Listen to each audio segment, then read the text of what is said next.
I've been a week off. Sorry, Ron and I were busy last week with the Bingham boys, but we both ventured far and wide.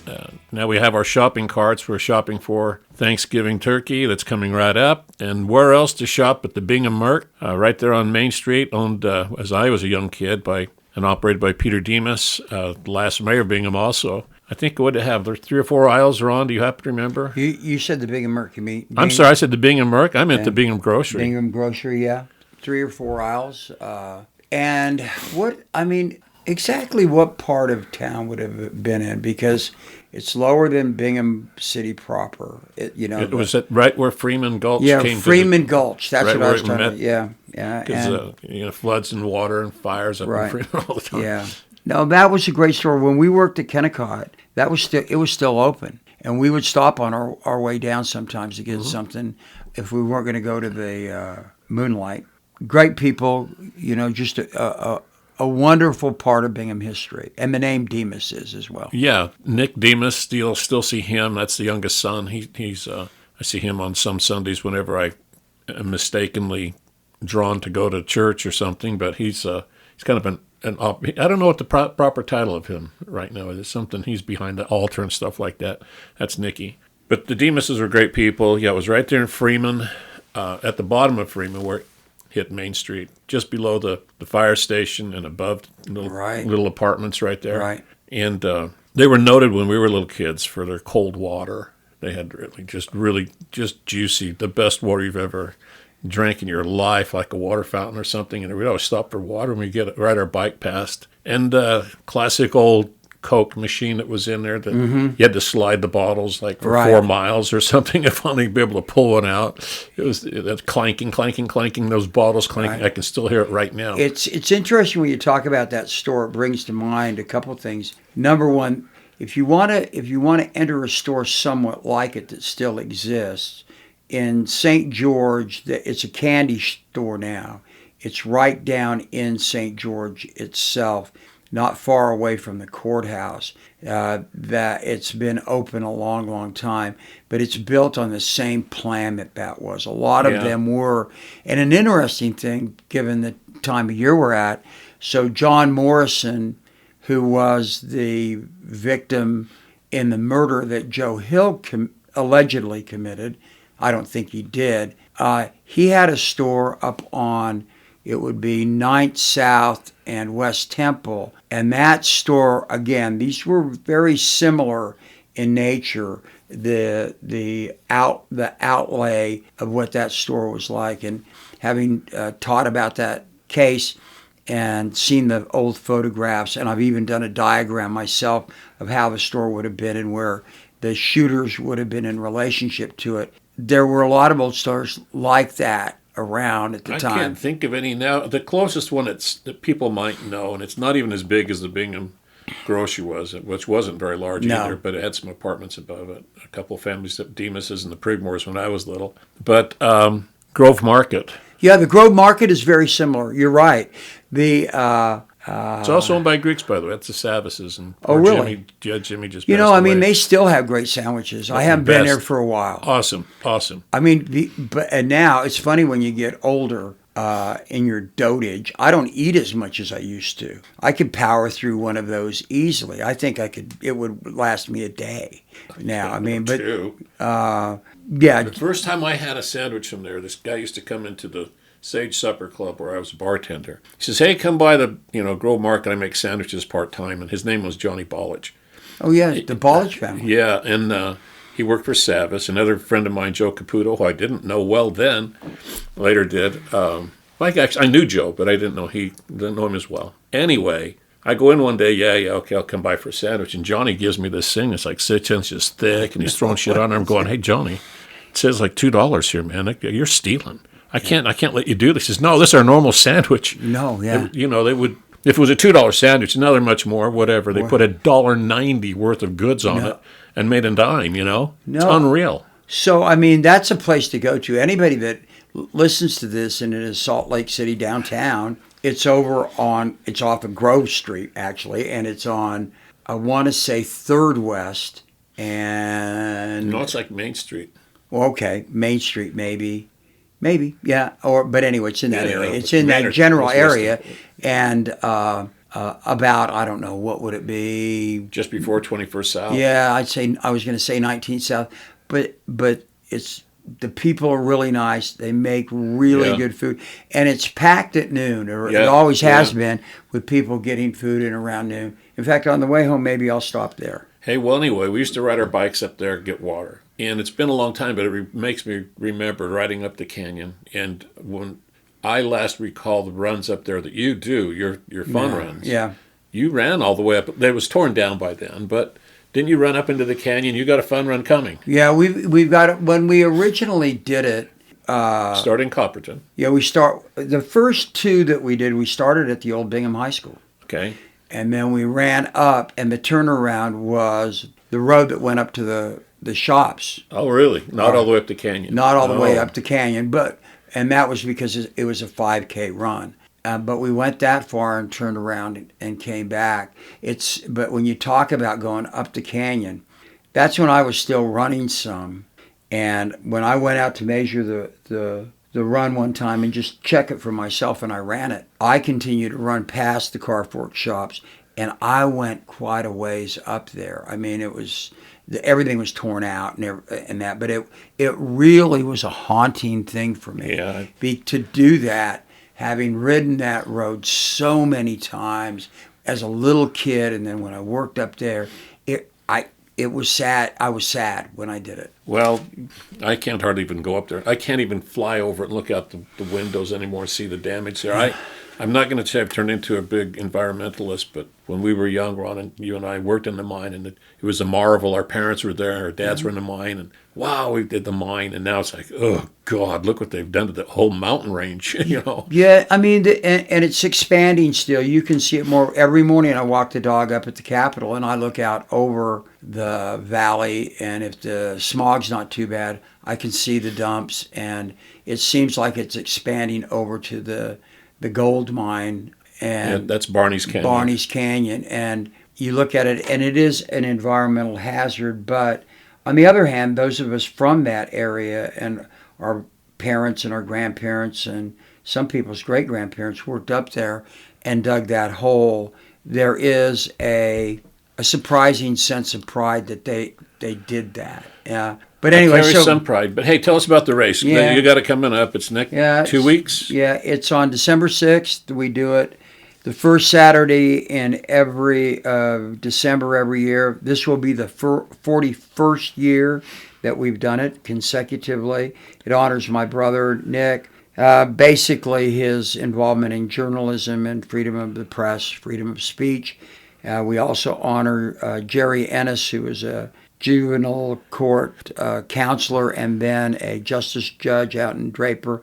Wonderful, wonderful woman, and her family. And then my dear friend Jeff Jensen, who was a law classmate of mine and ran Landmark Title for years and years. A real, true philanthropist, him and his wife Beth, who is still alive. I hope she'll be there. And we give the money that comes to us to the Veterans Court to help vets that are in trouble, and to help support them with money, because the state doesn't give them enough money to do everything they want to do. And we also give it to homeless vets.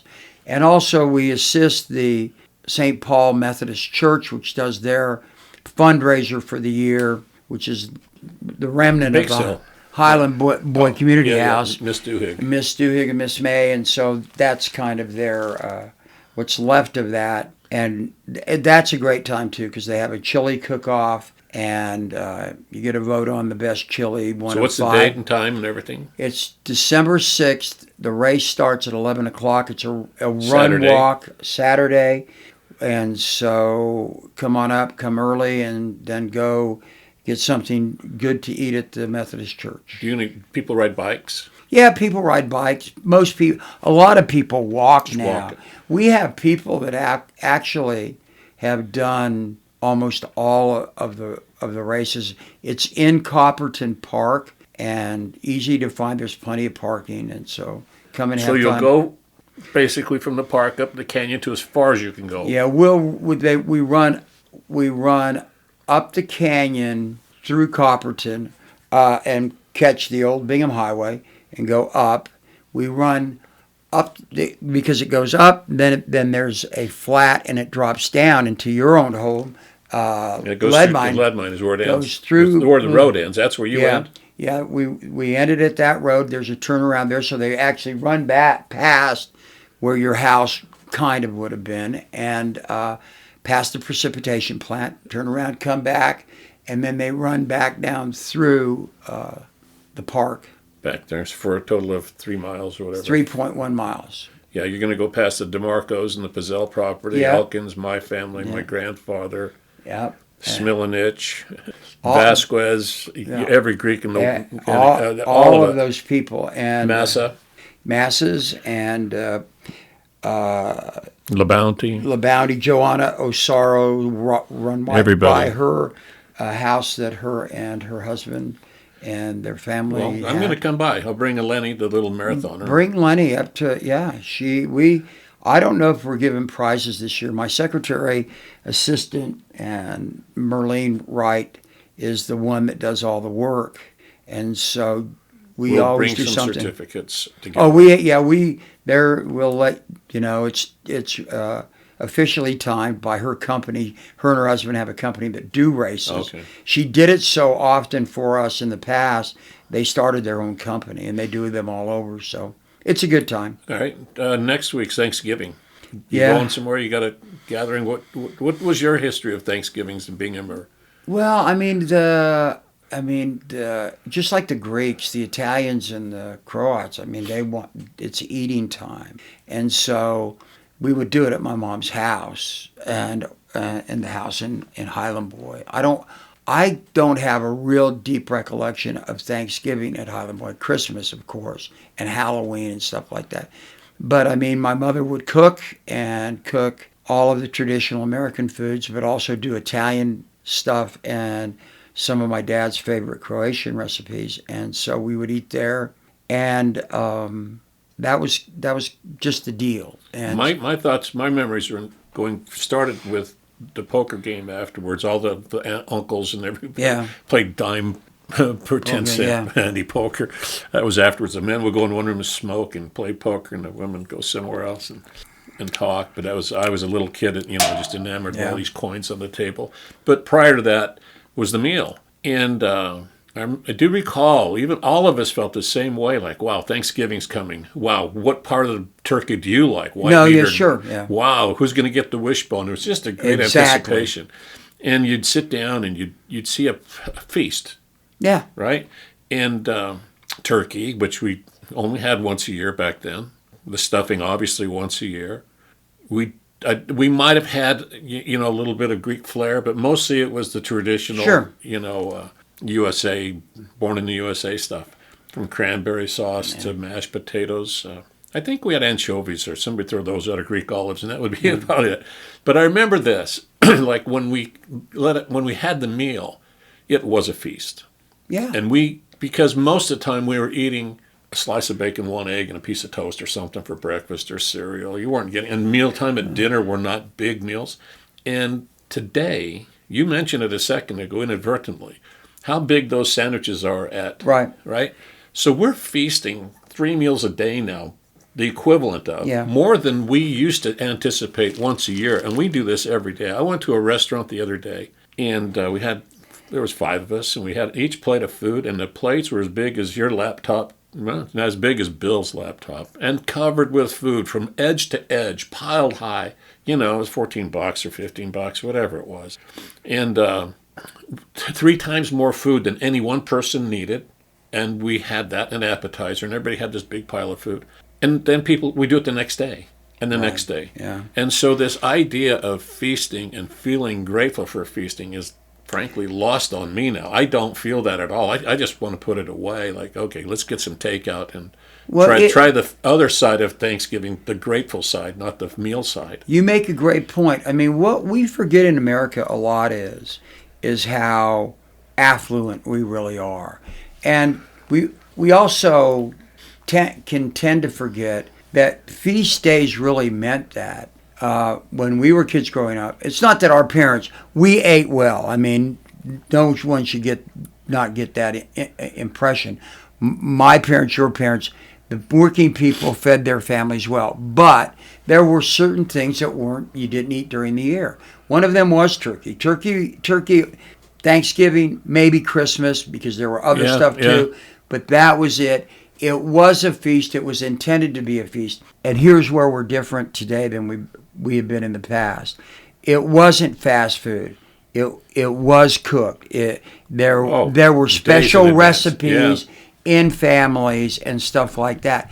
And there were certain things that you waited for at Christmas and Thanksgiving and birthdays and stuff like that you only got once a year, and it made them extremely special. For me, this is just a short story about my mom.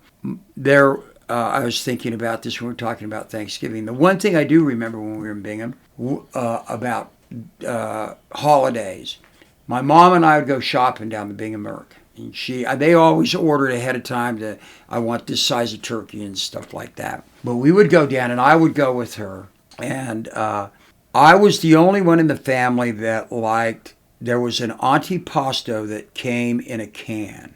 It was, all right, and it was, I can describe the can perfectly. It was yellow with a blue sun outlined on it with rays coming up, and it had little red markings on it, which I assume was the name of the company. And I loved that. I would go with her, and that would be our treat. We would each get one of these, and then when we got home after she had put the groceries away and stuff like that, we would eat those. That was my treat. And I've got to tell you, I've looked for that type of antipasto my whole adult life. Chicago. Before this day's over, I'm going to find it for you. No, you can't. I'm going to it's try, not though. Made. We'll try. San Diego. San Diego, because there's an Italian part of that town. San Francisco, New York, Chicago. I've asked about it, and people know it. They go, yeah, I remember that too, but you can't find it. But that was a special thing for me. And my brother and sisters didn't like it, so it was me and my mom's deal. Yeah, I can taste it. I've had similar, not that one. I know what you're talking about. Yeah. So. Well, anyway, don't you remember, like, you go to a restaurant and the plates were like, if you went to Denny's, they'd give you a normal size plate and you still had white space on the plate. Yeah. And everything's supersized. But we're lucky. We're so fortunate, and we forget it. But there are people out there now that don't even get to do feasts. This is where I wanted to go. The thing is that we're talking today about cutting benefits for working people. There's an article on the internet about the juvenile kids that are working on farms in California that are starving, but they have to go to work every day. There are people that have 2 jobs, mom and dad, and children, and they can't make ends meet. And yet, we've got the billionaires running everything, and they don't have enough. And that's why when we feast today or on Thursday, we've got to be thinking. What I hope everybody people. does is says when they do their thanks and or their feast, they remember that. And by the way, you and I are both fortunate to have had careers that we feast more often, if you will. And I'm never going to forget doing that. But I will tell you, my son Pete spends every Thanksgiving donating his time, and he's at the Greek church, at the biggest one, and he'll be there all day long. I taught him to do that when we were little. All my kids have done it. Pete's still an adherent. So we do our best to give back, and I'm lucky because, like in the paper biz I was in, we had access to things that if I was buying out of the pocket, frankly, I couldn't do. No, I think that there's a lot of that. I mean, we're blessed in that. We can't forget other people. I did that at the Greek church.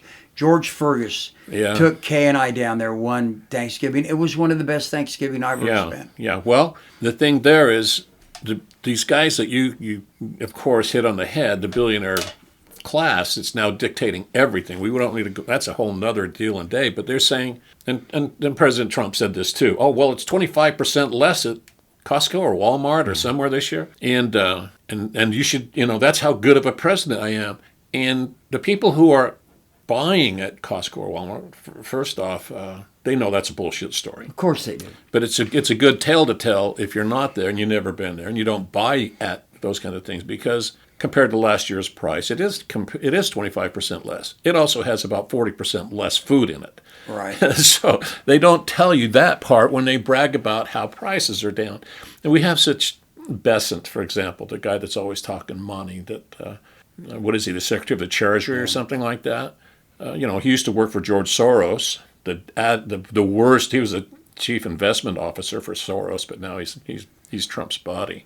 He talks like it's easy to just spend that money. It isn't, because those folks are getting hammered, as you're finding out. But again, a whole different deal. Thanksgiving should mean more than just a plate of food, is my point. No, and you're right. We should do that, and hopefully when people bow their heads to pray at their Thanksgiving meal, that they pray for those that have less, and also that all of us make an effort to make sure that this is also this begins the season of giving. Pope Leo came out and pounded J.D. Vance and Trump again last week by telling them that they don't know what Catholic social teaching is. And for those of you who think that's ever going to stop, it isn't. Because 2,600 years later, it hasn't stopped. Right? Well, no, but Leo also, his spirituality as an Augustinian is to continue to do that, and to do it without fear. And I won't go in deep into that today, but anybody that thinks that he's going to back off because J.D. Vance is nominally a Catholic, and he's Catholic in name only. Vice President of the United States. It's just the opposite. He's going to continue to call him out until they change their position about what's going on with immigrants, and also with not feeding the poor and the more marginalized. So this is the beginning act of what's going to be a difficult play for J.D. Vance to act in. Well, our Thanksgiving is going to be what it is. We had as many as like 50 people at our house before. We're down to like 5 this year. It's a perfect size. But, I guess the other traditions of Thanksgiving, the Detroit Lions will play in football. Yeah. My team of my youth. Yeah, and when you were young, do you remember The Wizard of Oz coming on every Thanksgiving? Yeah, I do. Okay, so here's a Bingham thing. So the first few times I saw The Wizard of Oz, who had color TVs? Nobody. Yeah. So you saw the whole show in black and white. Right. And then suddenly somebody had we were the one, by the way. We had the black and white TV, and every kid in Ledmont would come and watch, and my dad would watch ball games and stuff, and he'd sit there with the color monitor trying to match things up. Anyway, all of a sudden, the Wizard of Oz, you had that aha, she's entered a new world, Right. And never mind, she killed the witch and all that kind of stuff. She might have. It's always fun to think back like that for me, because it does spring a memory or two, and tying that to the future. Did you hear that they're going to do a remake of it? Of The Wizard of Oz? Well, they're doing Wicked. You know that, right? Yeah. That's a prelude. By the way, Kay and I saw Wicked, postlude, the play in San Francisco, and the company was the Hollywood or the Broadway company, a good part of it, and it was fantastic. But when they would show The Wizard of Oz on TV during Thanksgiving, I never watched it. It scared me. Did it? Yeah. The part that scared me was going through the puppies. Until I was about 36. I mean, I didn't like to watch it, and it never was my favorite film. I understand it's great. It's in my top 5. But here's a question for you. Where did the author of The Wizard of Oz get the name Oz? I don't know. I know I read many of his books, the Tin Man of Oz, the something of Oz. I don't know where he got it? No. He couldn't come up with a name, and he looked at a filing cabinet that went O to Z. Oh, you're kidding. That's where he came up with the name Oz. Well, anyway, the remake, in these dire times, speaking of cutbacks and everything, they don't have a big budget for a lion and a Tin Man and a scarecrow. Did you know that? No, I didn't. You just sit down to one character. So you know that the Tin Man was looking for a heart. I get it. Yeah, the scarecrow, brain. Brain, yeah. And the lion, courage. Right. Well, the only person that lacks a brain, courage, and a heart is Donald Trump. You got it. Or J.D. So Vance. he's been wanting, either one could fill the role. I mean, ever since Home Alone, for the original, was it Home Alone 1 or Home Alone 2 that Donald Trump had the Home Alone 2. 2, yeah. When he walked through his own hotel as the you can use my hotel if you put me in the movie kind of thing. He'll be back in the movies. This is wonderful. I think it's one great. role. One role. And it's just to save on, so they don't have to pay 3 people. No. Do you think that they can? If actually. Well, Dorothy still wouldn't trust him, by the way. Well, of course she wouldn't, and he would be orange instead of the Wicked Witch that turns green. He would think Emerald City actually is made of emeralds, not just the color, emerald green. I will. When we talked about what we're going to talk about today, we haven't gotten to any of it yet. All I could think about was that every day when I look at the news, and I have to do it on my computer because there's no papers to ruffle through anymore.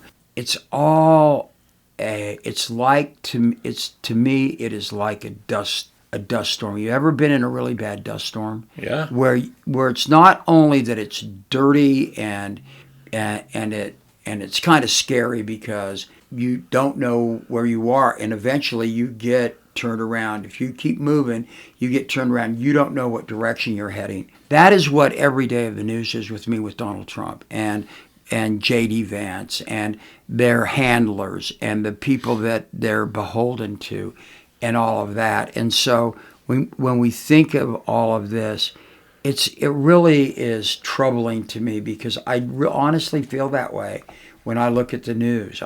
Look, this morning that Mondami and Trump, their meeting, is such a big deal. Are they still on that? It was usually, they're still usually on, his news cycle doesn't last like 5 days. Yeah, but they're still on that because apparently he wore some sort of different outfit. He had a picture on. He was dressed like Tolstoy the next day. And he looked like Mondami, and what's turned to journalism now is people determining whether that outfit indicates that he's moving to the left to be like Mondami. And I look at that stuff.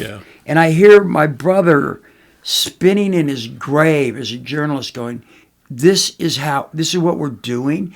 This eats up our time as journalists. And they're all stupid. But what's been revealed this past week, a couple things. Elon Musk, right? First off, you got to know that all big media is owned by the billionaire class now, right, or parties of it, and more than one piece of it. So Elon Musk, who bought Twitter ostensibly to make it pure, Donald Trump was getting beat up there pretty much, and then Elon took over and going to clean it up. Right. It's a bigger mess now. Many people have evacuated from Twitter X. That's where Trump still plays, and non-truth social. But he did something, pressed a button. He's done 2 things. One is he's created the AI tool Grok, where you can ask it questions like who's the most corrupt person in the world, and in artificial intelligence within his own app, Grok will say, right, the worst human being is named Elon Musk. And it shows up to be him or something. Oh, yeah. Yeah, like who's the most grotesque person in the world? Who's the most likely to? And it always comes, it's at least semi-truthful that way. So that's the pure irony of that AI that he's built. But it was also, last week, he put on a location indicator. So it would say, most of these are bots, right? If I see you and your name and I know you, I can tell that you're a real person responding to me. But if it says, like Bill's band's name or something, I have no idea if that's Bill's band name. Skank Magic or something is the name that's on the avatar, and it usually says Christian patriot, lover of butterflies or something, and a cross or something there. That's their avatar, and an image of a dog or something. And these are bots. You recognize them as bots mostly, but many people do not. They think they're real people. Call on me for just 1 second here. Yeah. What do you say? Well, okay, so You have an avatar? No, but you're a bot? I watched this video right after Pope Francis died. And they had these videos, and it was Pope Francis's dog won't leave his grave. And I mean, it was heartrending. I mean, I didn't know why Pope Francis had a dog. He didn't have a dog. Right. But they showed up. I guess it's because of what I look at YouTube when I watch YouTube.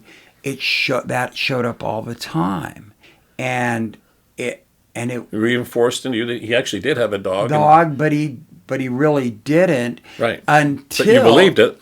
I did believe it briefly, and I'm going, well, God, he kept that hidden pretty well, for a guy named Francis. Yeah. I mean, Well, there you go. And, Yeah. But I just wanted to throw that out because after I realized this can't be true, and then found out Well, you that it realize wasn't. that, but here's where it is. So, like, Elon's own tool that located things found out that 60% of MAGA accounts, 60% are foreign-based. Oh, really? And they've produced millions upon millions upon millions of memes and messages and all this stuff from this is America First site, right? From Nigeria, Bangladesh, obscure countries in Asia and Russia, that are putting this poison out, which it is. And they're shaping the minds of MAGA people. And I know this because besides social media, I get around a little bit. I've got probably a half a dozen people that send me things occasionally. Hey, do you think this is true or not, or whatever? What do you make of this? And I tell over and over and over again, no, this is horseshit.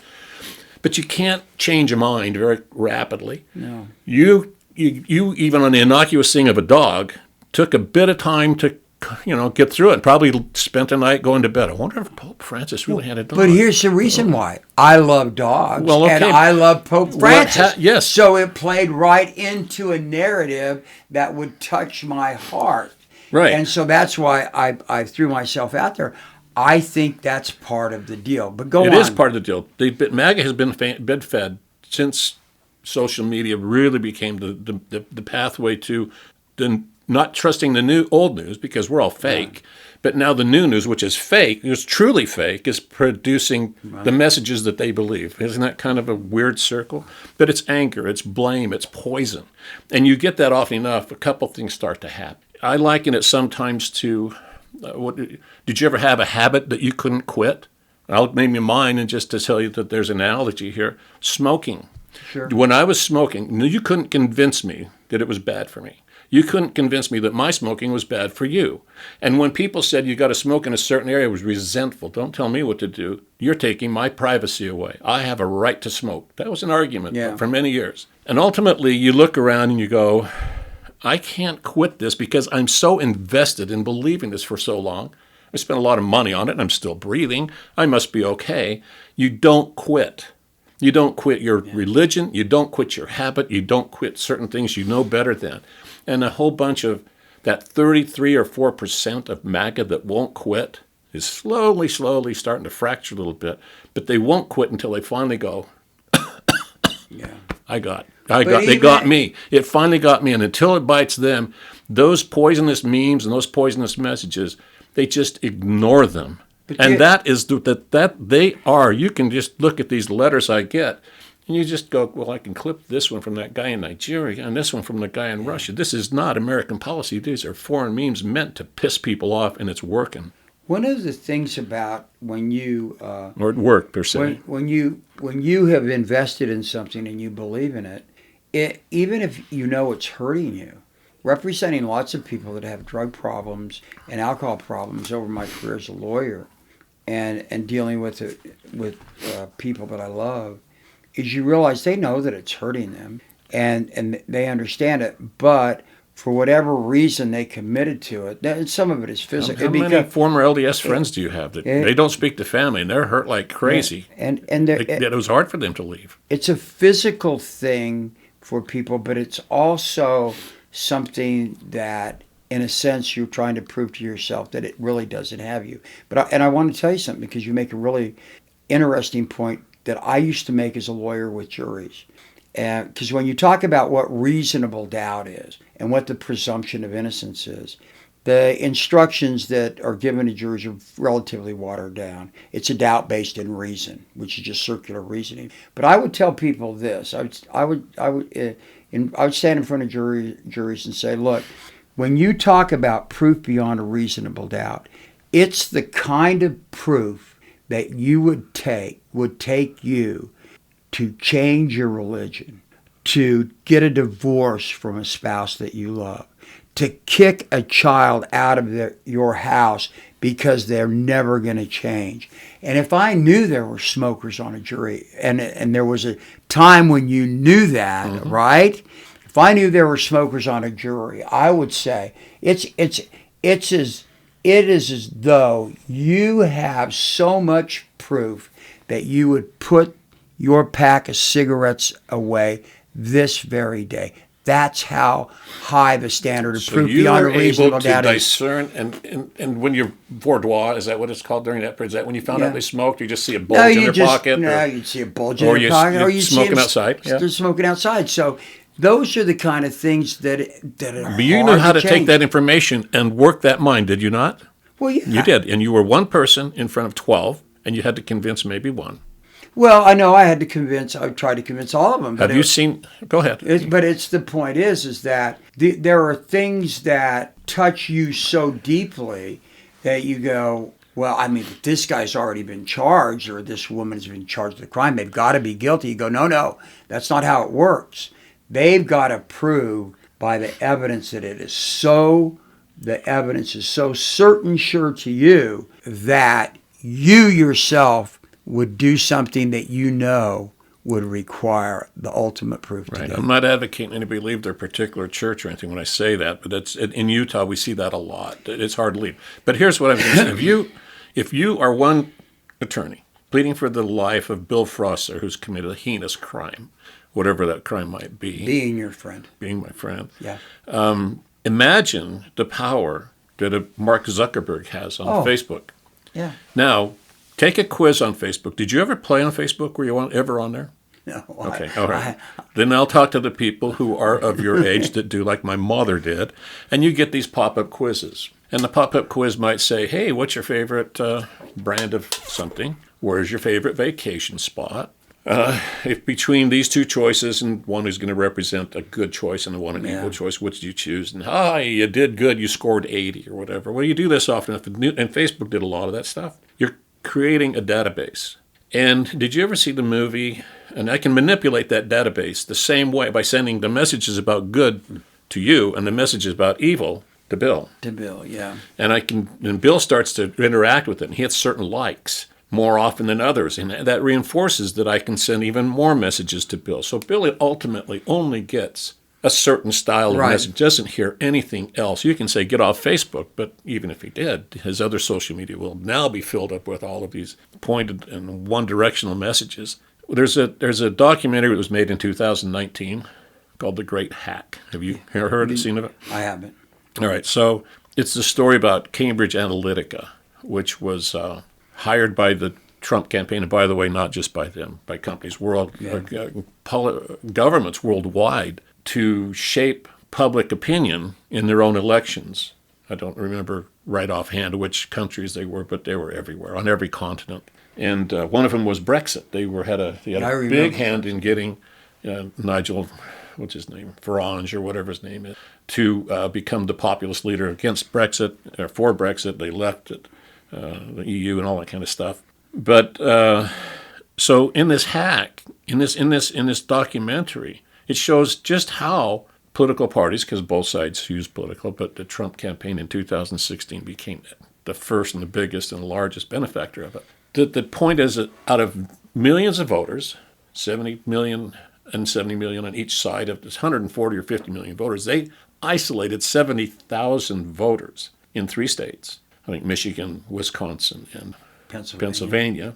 And that's who swung the election. Right. And they just pounded the shit out of him with all these messages because they knew exactly what they were being Ron Yengich to the jury. Well, let's be nice here. No, I'm serious. You were a very effective and articulate defender of what you needed. You were persuasive and are. So times that your power among 12 to the power of a Zuckerberg that changes an election. At the end of the day, Trump did win the 2016 election. It was revealed that Cambridge Analytica had a major role of abusing people's privacy data. Zuckerberg threw him under the bus. Zuckerberg's company, Facebook, paid a $725 million class action suit to people on Facebook. I was one of those that didn't get the memo. If I'd appealed and sent my note in 2023, I could have gotten $400 sometime this week or next. Bill, did you turn in your request for it? Anybody on Facebook could have gotten $400. Really? Yeah. And then the shareholders, then Zuckerberg had to pay the shareholders of Facebook another $190 million himself $1 billion penalty for being so flippant about my privacy and yours. Yeah. And at the end of the day, there were two whistleblowers that came forward and told the story. By the end of that election cycle, Hillary Clinton had placed like 66,000 ads. Imagine that. 66,000 messages to her people. It's a lot, right? Yeah. How many did Trump do? I have no idea. 56 million. Really? Pounding the same message over and over. Hillary, crooked Hillary, throw Hillary in jail, lock her up, lock her up, over and over and over, to the point it's like, I'm a smoker. Give me more tobacco. Give me some more nicotine. Yeah. Feed me more of that bullshit. Yeah. Give me some more. These people don't know what they're talking about. I can chew and smoke and have a cigar and a pipe at the same time. Feed me more. I'll even go pick the tobacco. That's how it affects people. And that's where MAGA went. They went after these bot messages over and over and over and believed it all. Are you immune? Am I immune? No. No. And we were getting the same kind of messages that filtered into my personal algorithm. But I wasn't getting that hateful bullshit over and over and over and over again. And when I reacted to it, what happened? People said I have Trump derangement syndrome. Right. I'm the problem? No. No. I mean, I really didn't know this story, and that is because maybe this is a good thing. As I reflect on it, I have such a anathema to all things computer in large part that I don't follow it. And it's amazing to me when you talk about that. I guess I should watch that documentary, but in all honesty, I probably won't because it would just piss me off even more. I think you should, because although Cambridge Analytica basically went away, right? But I guess they are. But that methodology didn't change. No. In fact, got more heinous. Right. After that is when Elon Musk bought Twitter. X. That's when Truth Social was formed for the precise reason to do that over and over again. And Zuckerberg has now got Meta, he's got his own AI, he's got Instagram, so here's my question Threads. to you then. So what do we do as a people to not be hooked by that hook? Well, I don't know what... I don't know exactly. One simple one to me would just be, you can't create bots. I mean, if you're not a real person with a certain, you have to register to vote, as they always say, the Republicans, you have to register your car, you should register to vote, or whatever the line thing about that is. When how bad is it? Here's how bad it is. Recently, Cracker Barrel. I've never eaten at a Cracker Barrel. I like Cracker Barrel. Well, isn't a Cracker Barrel like a barrel full of whips? Well, and the cracker would grab I don't know if it's true or not. No, Cracker Barrel was at the old taverns or little grocery stores. Iconically Southern culture, though, right? Well, Southern and Midwestern culture. I mean, Right. Abe Lincoln he talks about talking around the Cracker Barrel. There was a barrel that had crackers, dry crackers in it. Not cracking. No, Okay. crackers. And so you would sit around and you could put your drink on the top of the barrel, and then if somebody needed a cracker, the guy on the porch isn't eating crackers that are saltines. But it's kind of where you stood around. Think of it as the water cooler of its day. Okay. And then people would bullshit. Okay, so they changed their logo. And Southern United States, people have never been to Cracker Barrel, because this is just the way it is. People who have never been to New York are saying they're never going to go to New York because there's a communist mayor. I'm never going to go there. And they've never been. So people who even have never been to Cracker Barrel are upset, right? And Cracker Barrel then changed their logo back from the only thing worse than the Cracker Barrel logo is the new Utah Olympic logo, if you've seen that one. Just a horrible mess that thing is. So anyway, turns out 45% of all the posts, I don't know which ones on which site, regarding Cracker Barrel, 45% were from bots that were simply there to manufacture outrage among one group. And guess who that group is? Yes. So all those people that are hitting and they fix their algorithm, we're getting all these messages about. It starts there, and of course goes with save the MAGA logo. Then it turns into put the Robert E. Lee statue back up and change the name of Fort Bragg and then kick the black guys out of this and that and the other because they can just keep on feeding that shit. So again, what is the answer to this? If what we want is to not be run by Allen Iverson, which is what I call AI, because he was the original AI. Yeah, he was. AI. He's about, 4 feet tall? Yeah. He was a very big guy. Tougher nails. a great basketball player and had a hard life, and he's become a good man. I liked him. He's become a good man. But anyway, I mean, what do we do about it? I mean, well, you can't. The this genie's is out of the bottle. This is totally out of my wheelhouse. Okay, I don't even want to think about it. I don't. I still read real books. I think, and I think most people are more like me than they are like you. Most people are going, well, and metaphor, what the fuck do we do about this? So everybody's controlling everything. We don't know what's true. What is it that we believe when it comes to politics or finances or all of this stuff that all of these billionaires have control of? What is it we believe? Or do we go get our pitchforks and...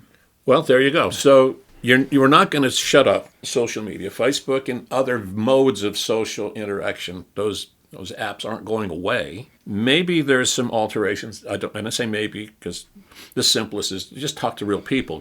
Disallow this bot bullshit. I don't know how. I don't know the tech. I don't know whatever. But not having real names attached to it, because you didn't get to walk in, and you've said this, Ron.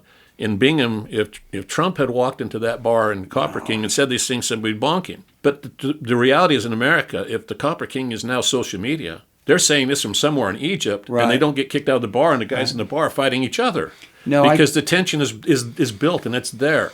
So that idea that you can simply just say have real people, that's totally naive. But that's somewhere. I don't know where the end game is, but we're not going to quit our technology and go back to fully on print, but I do hope that there's some hold-on versions of it, because I just think it works. The mind processes differently. Phones I'm not getting interrupted while I'm playing on my phone or computer with messages like, hey, this is how basic it is to me. I have Ring devices at the house, cameras. I cannot get them to continue to give me notifications when they tell me that there's somebody in the living room and it's me. And this is the honest to God truth, and so I'm looking at and I don't know how to do that. I think I really mean this, because unlike you and Bill, there are lots and lots of us out there, and it's just not old people. There are lots of us who go, I hate it. I don't want to deal with it. I don't want to text. I don't want to email. I want to talk on the phone. If their choice is to go back to reading something physical, fine. But you know what some people do? Many do. They quit altogether, and that's worse. I think that I'm going to charge you. I'm going to charge you with finding a way that people can discern a way around this stuff, because I think it's a problem. What happened in Russia, 1700? When was their revolution? Well, they had several. Okay, but back then, Russia, France, what did they do? They revolted. Yeah, well, what happened in America in the 1700s? Well, I mean, I think that's it. But the problem with any revolution, I mean, you look at revolutions historically, lots and lots of innocent people get killed, and they get get. I'm not advocating it, but that's usually when you ask what the outcome, what's the change. Those things, if they didn't have social media, they had something like it. No. There is a common thread, and that's authoritarian, top-down oligarchy. Big money runs the show. That's what they were revolting against, and that's where we seem to be heading. Particularly when you see every big dog billionaire has a media company or a big influential thing with them. I want to say one thing about that I just learned this week.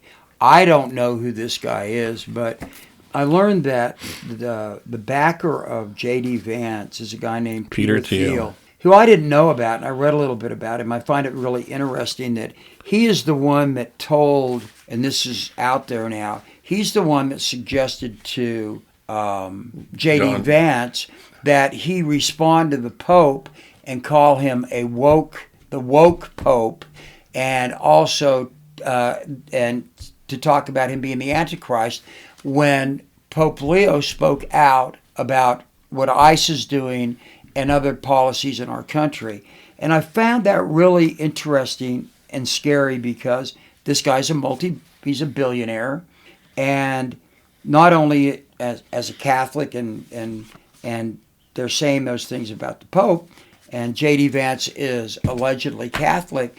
To hear him say those things about Pope Leo, who's a good guy, and those are basic Catholic social teaching, coming from a guy that is just a really rich guy that wants to control the vice president of the United States really, really bothers me. Sure it does, and they all do the same thing. Peter Thiel's gay, and he's an openly Republican. I don't really find a problem with either one of those. But he's both of those. And in today's society, some people are going to be suspicious of both and what his motives are. Who knows? And some people in society are going to excuse one side or the other because he's that. Well, and I think we got to be careful about that too. But see, I don't like either of those labels. I go back to the stuff they were talking about in the Revolutionary War and even in biblical times. What is good and what is evil? Period. And you don't have to go into the depths of like what are the shades of woke, which is a bullshit thing. Everybody, do you pass certain smell tests and qualify? I don't like that. But it's really simple. Are you moral? Are you honest? Are you good? Know thou by your acts. And there you go. That's the deal. And I'm with you on that because I thought about the same thing. Yeah, I support gay rights. I don't have to support what every gay person does and don't a lot of times. But I don't expect them to do it with me. You don't say his name in any of those good, evil, moral, just, and you always put the other labels on, and that's precisely to make us make a decision about Peter Thiel without even knowing who the guy is. If what I read is true, and I believe it to be, I read it a couple places, this guy is really just a billionaire who wants to control stuff and have as much money as he can get every time. Right. And controls the vice president of the United States. He basically picked Vance to be he got to Don Jr., and that's how he got through. So I said the word revolt. Are you watching the American Revolution on PBS? No, we got to go, but let me just... I'm recording it. Record it. Because here's the thing. Here's the beauty of it. The war ends the same way, no matter when you watch it. The series will end the same way. It's going to be the same. But when I was young, I would always hear, we won the war. And didn't ever really conceptualize. I didn't study this war very much, even though it was part of our structure of our history. I didn't know a lot of particular battles and so on, right? I did some looking last night, and you know how many American deaths there were in the American Revolution? I can't tell you. Killed 6,800 in battle. That doesn't seem like a lot. No. There's 25,000 though, because the difference, they all felt a disease and so on. And then, like you said, it's up to 100,000 when you get the innocents involved. But I'm watching it with, because when you watch it, it's like you're hearing these people in their own words talk about what the No Kings movement is today. Exactly. And the indictment of King George. You've mentioned that. Yeah. The 17-point indictment. Yeah. And it's like, the Declaration of Independence is an indictment. Right. Just like the indictment that was dismissed against Comey and Letitia. I can't think of her last name. I mean, it reads like an indictment. It was Letitia James.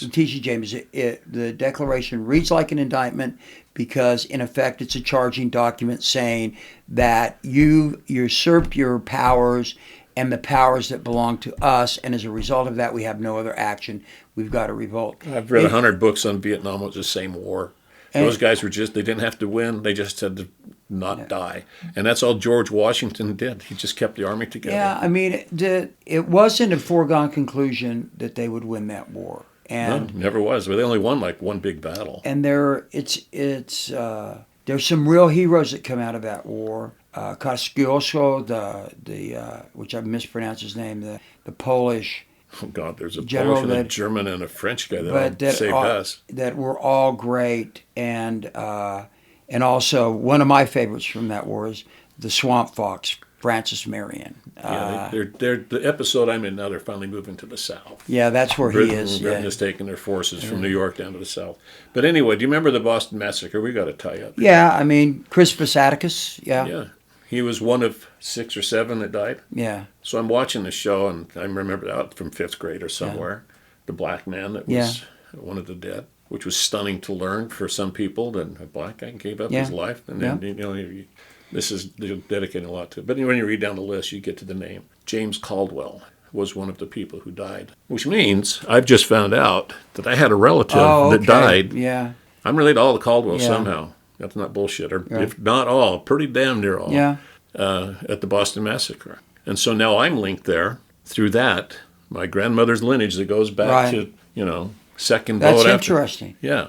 And they're just scrolling through as Ken Burns does on his things, and music, and then James Caldwell. Yeah. Sure enough. Well, There you go. That's the way to do it. A good place to end. That I now will not even turn on my iPad anymore, and you're going to learn more about the American Revolution. I've got to watch that. But here's the deal for everybody: have a great Thanksgiving. Be thankful for what you've got. Pray that, or however you do it, that people that are out there that are suffering right now because of where we are in this country and because of budget cuts that are for no reason other than to give billionaires more money and rich people more money and help them, that changes, and that we go back to taking care of the least among us, the poorest among us, and like John's son, find your own way to help those who are less fortunate. That's America. Amen. Peace and love, everybody. Peace and love, Ringo.